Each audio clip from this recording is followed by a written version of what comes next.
Duha ka adlaw sa di pa ang Valentine's Day o adlaw sa mga kasing-kasing, kapulisan sa Mandaue nangandam na alang niini. Mga police personnel ipakatap sa mga lugar nga suruyanan o adtuanan sa mga pamilya ug managhigugmaay. Aniya ang report.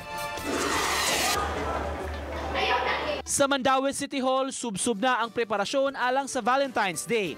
Pipila ka mga opisina nangandam na pinaagi sa pagbutang og mga dayan-dayan subay sa pagtimaan sa adlaw sa kasing-kasing. Bida ang mga buwak, mga heart-shaped balloons ug uban pa.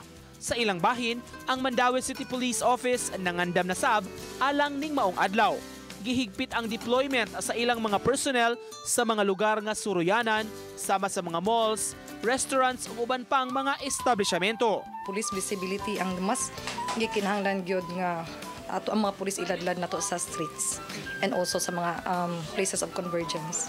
Dapat full alert ang ato mga kapulisan nga mas visible sila sa mga kadalanan. Lakip sa higpit nga i-monitor sa kapulisan ang mga pension houses o mga motels nga dagsaon sab sa mga managhigugmaay.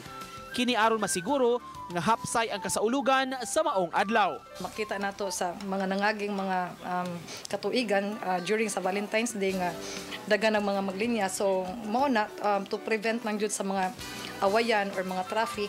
So dapat na ang kapulisan and also in coordination also sa ato ang team. Uban ni Godfrey Relien, Nico Sireno, Balitang Bisdak.